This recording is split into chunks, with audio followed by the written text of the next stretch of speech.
नमस्कार दोस्तों, स्वागत है मेरे YouTube चैनल कुमार हिंदी कहानियाँ में। आज हम सुनेंगे एक कहानी, बाल धूप में सफ़ेद नहीं किए। एक प्रेरणादायक कहानी। एक बूढ़ा व्यक्ति ट्रेन में सफ़र कर रहा था। संयोग से वह कोच खाली था। तभी उस कोच में 8-10 लड़के आए और बैठकर मस्ती करने लगे। उनमें से एक ने कहा, चलो ट्रेन की जंजीर खींचते हैं।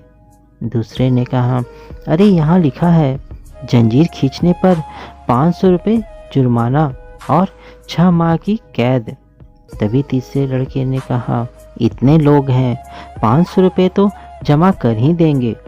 सभी लड़कों ने मिलकर चंदा इकट्ठा किया तो 500 की जगह 1200 रुपये जमा हो गए, जिसमें 200 के 3 नोट, 100 के 5 नोट और बाकी 50 के थे।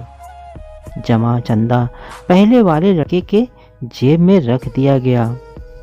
तब तीसरे लड़के ने कहा, चलो अब जंजीर खींचते हैं।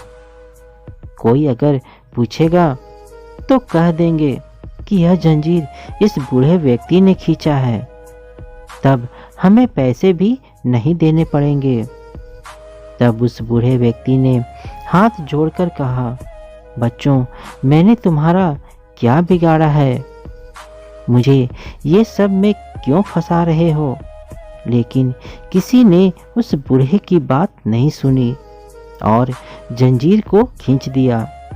जब ट्रेन अचानक से रुकी तो टीटी पुलिस के साथ पूछताछ करने के लिए उसी डिब्बे में आया और पूछा कि डिब्बे की जंजीर किसने खींची।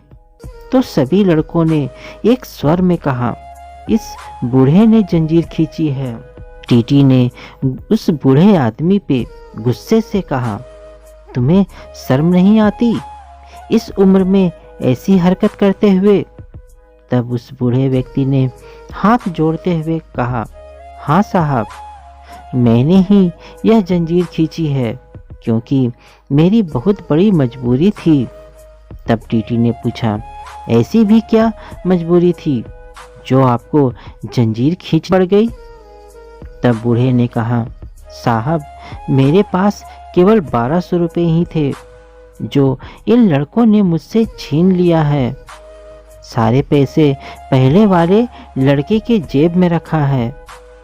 पैसों में 200 रुपये के 3 नोट, 2 नोट 50 के और बाकी सारे 100 रुपये के नोट हैं। यह सुनकर टीटी ने सिपाही से उस लड़की की तलाशी लेने को कहा। जब लड़की की तलाशी ली गई तो उस लड़के की जेब से 1200 रुपये बरामद हो गए और ठीक वैसे ही जैसा बूढ़े ने कहा था।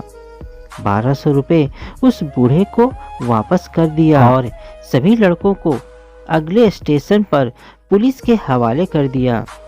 पुलिस के साथ जाते समय सभी लड़कों ने उस बूढ़े को घूर कर देखा तो बूढ़े ने भी अपनी सफ़ेद मूंछों पर हाथ फेरते हुए कहा, बेटे, हमने ये बाल यूं ही धूप में सफ़ेद नहीं किया है।